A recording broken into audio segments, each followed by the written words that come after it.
আমি অমর দত্তের কাছে যাব। আজ যিনি সিএএ এর দ্বারা নাগরিকত্ব পেয়েছেন, ভারতবর্ষের নাগরিক হয়েছেন দীর্ঘ লড়াইয়ের পর। অমরবাবু, আপনাকে আমি প্রথমেই শুভেচ্ছা জানাবো, আপনাকে নমস্কার জানিয়ে আপনার লড়াইকে আমি সম্মান জানাবো। আপনি এতদিন লড়াই করেছেন, আপনার পরিবার লড়াই করেছে, আজ হিন্দুদের নাম এক এক করে ভোটার লিস্ট থেকে বাদ যাচ্ছে এমনটা অভিযোগ উঠছে। আপনাদেরও তো ভোটার অধিকার, ভোটের অধিকার কিংবা নাগরিকত্বের অধিকারের বিরুদ্ধে এই ইন্ডি দলগুলো বারবার সরব হয়েছে, ট্রেন ভাঙচুর করেছে, গাড়ি ভাঙচুর করেছে, তাও আপনারা আজ ভোটের অধিকার এবং নাগরিকত্বের অধিকার পেয়েছেন। কি বলবেন?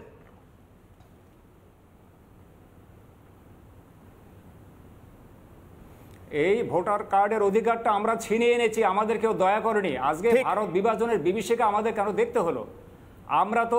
আমরা তো বলির পাঠা হয়েছি। আজকে কংগ্রেস, সিপিএম সব বিভিন্ন বিরোধী দল, আজকে তখন কোথায় বিজেপি ছিল? আজকে ধর্মের ভিত্তিতে দেশটাকে ভাগ করা হয়েছিল, এই ধর্মের ভিত্তিতে দেশটাকে ভাগ করা হয়েছিল। আজকে তার জন্য আমরা বঞ্চিত হয়েছে, আমরা শরণার্থী আজকে ভারতবর্ষে আসতে হয়েছে। আমাদের দীর্ঘদিন ধরে আমাদের লড়াই চালাতে হচ্ছে। আজকে যশস্বী প্রধানমন্ত্রীজি নরেন্দ্র মোদীজি এবং স্বরাষ্ট্রমন্ত্রীর অঙ্গীকার ছিল যে বাংলাদেশে উদ্বাস্তু এবং শরণার্থীদের উনি নাগরিকত্ব দেবেন, উনি ওনার কথা রেখেছেন। এই নিয়ে প্রচুর ষড়যন্ত্র হয়েছে, সারা পশ্চিমবাংলা করে সারা ভারতবর্ষ জুড়ে কে করে সরকারি বাস জ্বালানো হয়েছে, ট্রেন জ্বালানো হয়েছে, হাজার হাজার কোটি টাকার সরকারি সম্পত্তি ধ্বংস করা হয়েছে। এই বিরোধী দলের উস্কানির কারণে আজকে সিএটা বিলম্বিত হলো। এটা হয়তো অনেক আগে হতে পারত। সদিচ্ছা একমাত্র মোদী সরকার নিয়েছেন, ভারতবর্ষের সমস্ত বিরোধী দলের বিরোধিতা করেছেন। আমরা সেই জন্য প্রধানমন্ত্রী মোদীজিকে এবং স্বরাষ্ট্রমন্ত্রীজিকে আমরা অভিনন্দন জানাই, আমরা সম্মান। অমরবাবু, আপনি বলছেন আপনাদের অধিকার আপনারা ছিনিয়ে নিয়েছেন, কারণ আপনাদের লড়াইটা দীর্ঘ ছিল।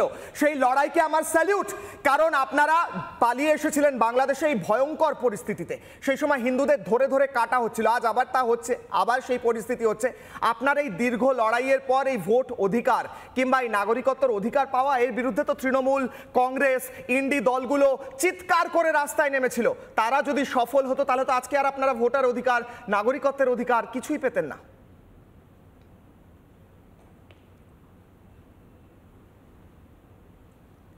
একদম ঠিক, তারা এখনো কিন্তু সক্রিয় আছে। তারা এখনো বাংলাদেশে ধরে ধরে সমস্ত ভোটার কার্ডগুলো ক্যান্সেল করা হচ্ছে। আশা কর্মী এবং বিভিন্ন কর্মীদেরকে দিয়ে তারা বাড়ি বাড়ি পাঠিয়ে বাংলাদেশে ভোটারদের ভোটার কার্ড চাইছে, তারা আধার কার্ড চাইছে, তারা সুগভীর ষড়যন্ত্রে লিপ্ত আছে। আজকে রোহিঙ্গাদের ভোটার কার্ড দেওয়া হচ্ছে। বাংলাদেশের যারা উদ্বাস্তু, আফগানিস্তান, পাকিস্তান যারা উদ্বাস্তু, তাদেরকে বিমাতা সুলভ আচরণ করা হচ্ছে। আমরা বৈষম্যের শিকার।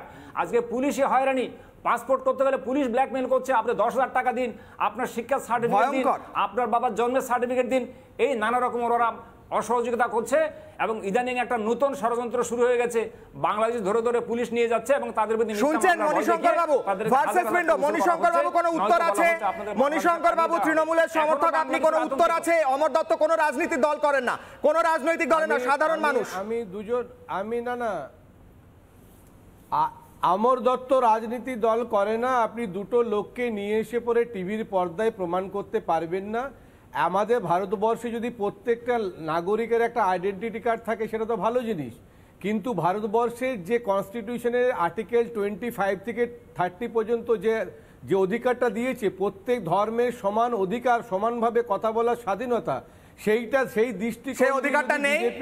সেই অধিকার কোথায় খর্ব হয়েছে? যদি সেই অধিকার কোথায় খর্ব হয়েছে কেন আইডেন্টি একটা নাম্বার করে সেটা না, সেই অধিকার খর্ব হয়েছে বেলডাঙ্গায়, সেই অধিকার খর্ব হয়েছে মুর্শিদাবাদে, সেই অধিকার খর্ব হয়েছে ক্যানিংয়ে, সেই অধিকার খর্ব হয়েছে হিন্দুদের হোলি উৎসবে, সেই অধিকার খর্ব হয়েছে হিন্দুদের সরস্বতী পূজায়। মাইনরিটি বলতে কেন আপনারা সেই অধিকার দেননি? কেন সেটা ছিনে নিতে হলো? হিন্দু ছাড়া এই অধিকার কেন ছিনে নিতে হলো? মণিশঙ্কর বাবু জবাব দিন। আপনি রিলিজিয়ন নিয়ে কথা বলছেন, আপনারা জবাব দিন মণিশঙ্কর বাবু। কেন আপনি আমাদের বঞ্চিত করেছিলেন?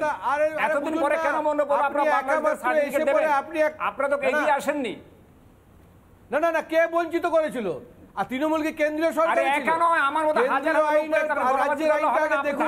কোনটা কেন্দ্রীয় আইন আর কোনটা রাজ্যের আইন আবেদন করেছে আপনি জানেন না? আপনার মতো হাজার হাজার অনেক মুসলিম আছে, বঞ্চিত লোক আছে। দয়া করেনি, আপনি যেমন বঞ্চিত হয়েছিলেন, আপনি পেয়েছেন কোটি কোটি ধর্মের ভিত্তিতে দেশটা ভাগ হয়েছিল কেন? দাঁড়ান, আপনি তাদের জন্য আপনার মতো শুভবুদ্ধি সম্পন্ন লোকেরা আন্দোলন করুক। আপনি রাজনীতির কসকসানি করছেন। আরে ভাই, ধর্মের ভিত্তিতে যে ভাগ করেছিল তাকে বলুন গিয়ে। আমরা তৃণমূল কংগ্রেসের সমর্থক, মমতা ব্যানার্জির সমর্থক। আমরা কেন্দ্রীয় চালাই না। কে ভাগ করেছিল? আপনারা কে কে ছিছি করেননি? মমতা বন্দ্যোপাধ্যায় কে কে ছিছি করেননি? মণিশঙ্কর বাবু, মমতা বন্দ্যোপাধ্যায় কে কে ছিছি করেননি? কে কে ছিছিটা কি ছিল? আপনি আরে ভাই, আপনি শুনুন আগে, বিরোধিতা আগে শুনুন। আপনি একবার 100 বার করেছি, কেন 100 বার করেছি। আপনাদের মতো কিছু দুমুখ লোক সুবিধাভোগী, যখন যেখানে আপনি সুবিধা পাবেন সেখানে যাবেন। আপনাদের জন্য করেছি। আমি যাব। আপনি সাবধানে কথা বলুন। আপনি ভারতবর্ষের নাগরিক, আমি ভারতবর্ষের নাগরিক। আপনি কোনো আকাশ থেকে পড়েননি। আপনি কোন ডমিনেটিং টেন্ডেন্সি দেখাবেন না। উনি লড়াই করেছেন। মণিশঙ্কর বাবু, আপনারা বাংলাদেশের সেই পরিস্থিতিতে ছিলেন কিনা আমি জানি না, কিন্তু উনি লড়াই করেছেন। আমি অনির্বাণ বাবুর কাছে যাব। অনির্বাণ বাবু, বাম দলগুলো তো একটানা সিএএর বিরোধিতা করেছিল। আজ যখন হিন্দুদের নাম বাদ যাচ্ছে, এক মিনিট আমি আসছি আবার, আজ যখন হিন্দুদের নাম বেছে বেছে বাদ দেওয়া হচ্ছে, এমনটা অভিযোগ উঠছে, মতুয়াদের নাম বাদ দেওয়া হচ্ছে, আপনাদের তরফ থেকে তো কোনো স্টেটমেন্ট আসছে না। এক মিনিট, তারপরে টিভির পর্দায় মণিশঙ্কর বাবু, অনির্বাণ বাবুর কাছে উত্তর দেব। কি স্টেটমেন্ট, বাম দলের কি স্ট্যান্ড এই বিষয়ে? হিন্দুদের নাম বেছে বেছে বাদ দেওয়া হচ্ছে, আপনারা কেন প্রতিবাদ করছেন না? দেখুন, আমি বেশ কয়েকটা প্রশ্ন উঠে এলো, আমি একটা একটা করে উত্তর দিচ্ছি খুব সংক্ষেপে। প্রথম কথা হচ্ছে সিএএ নিয়ে যেটা আপনারা ক্রমাগত বলে চলেছেন, সেটার বিরুদ্ধে আমাদের অবস্থানটা পরিষ্কার বলে দিই। যেটা 1955 সালের যে নাগরিকত্ব আইন, সে আইনটা হচ্ছে সেই এক্সিস্টিং আইনেই নাগরিকত্ব দেয়া যেতে পারে, তার জন্য আলাদা করে সিএএ দরকার হয় না। এবং আমাদের যারা সংবিধান প্রণেতা তারা এই আইনটাকে বিশ্বজনীন করে গেছেন, এবং এই আইনটা কোনো রকম ধর্মীয় জাতিগত কোনো শর্তের দ্বারা সংকুচিত করা হয়নি, যেটা বিজেপি এসে সিএএতে করেছে।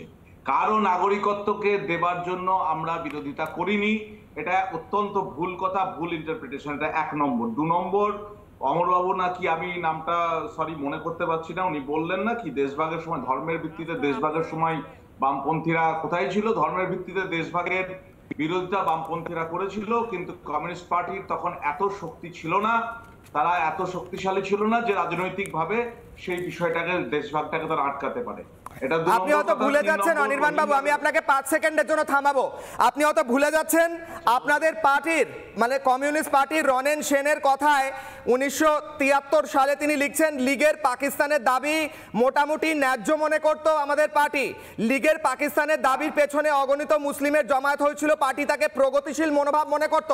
আপনি হয়তো গঙ্গাধর অধিকারীর যে স্টেটমেন্ট, তার যে স্ট্যান্ড, সেটা ভুলে গিয়েছেন। মুসলিম লীগের ধর্মের ভিত্তিতে দেশকে ভাগ করার সমর্থন করেছিল কমিউনিস্টরা, এমনকি রাস্তায় নেমেছিল ডাইরেক্ট অ্যাকশন 1.5 দিন।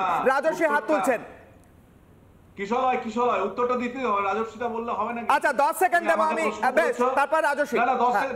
না তুমি আমাকে তো বলতেই দিলে না, রাজস্বীটাকে তো একদম অনির্বাণ বাবু বলুন দ্রুত, বলতে দিলে। 30 সেকেন্ড।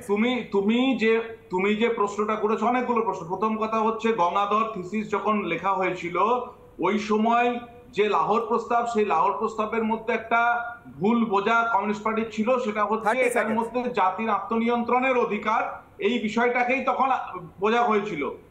এর উপর ভিত্তি করেই গঙ্গাধর অধিকারী থিসিস লিখেছিলেন। কিন্তু যখন রজনীকান্ত দত্ত ভুলটা ধরিয়ে দিলেন, উনি যখন এখানে এসে ভুলটা ধরিয়ে দিলেন, তারপর পিসি যোশী এবং ভবানী সেন তারা যৌথভাবে দেশভাগের বিপক্ষে বিবৃতি দিয়েছিলেন। সেই বিবৃতি ডকুমেন্ট আকারে আছে। এটা দেশভাগের উত্তরটা দিলাম। এবার রোহিঙ্গা বলছে, এত অনুপ্রবেশের কথা বলছো, তাহলে সেন্ট্রাল ইন্টেলিজেন্স কি করছে? বিএসএফ কি করছে? Central intelligence failure. সেখানে এত অনুপ্রবেশ ঘটছে বিভিন্ন রাজ্যে, পশ্চিমবঙ্গ সহ বিভিন্ন রাজ্যে এত অনুপ্রবেশ ঘটছে, কেন ঘটছে? বেশ, আমি আসছি অনির্বাণ বাবু, ফিরছি। আমি ব্রহ্মাস্ত্র নেব দ্রুত। ব্রহ্মাস্ত্র আজকে আমার দ্বিতীয় প্রশ্ন। আমি দ্রুত সেই প্রশ্ন নেব, তারপর প্রত্যেকের কাছে একবার করে যাওয়ার চেষ্টা করব। ব্রহ্মাস্ত্র আজকে আমার প্রশ্ন, হিন্দু ভোটার বাদ, জঙ্গিদের ভোটার কার্ড, আত্মঘাতী হচ্ছে তৃণমূল। হিন্দুদের বিরুদ্ধে গিয়ে আত্মঘাতী এই পদক্ষেপ নিয়ে 2026-এ মুছে যাবে তৃণমূল। ফিরবো। নানা ধরনের কন্টেন্ট দেখার জন্য লাইক করুন, শেয়ার করুন আমাদের ফেসবুক পেজ, সাবস্ক্রাইব করুন আমাদের ইউটিউব চ্যানেল। পাশাপাশি অন্যান্য ব্রেকিং নিউজের জন্য অবশ্যই চোখ রাখুন রিপাবলিক বাংলায়।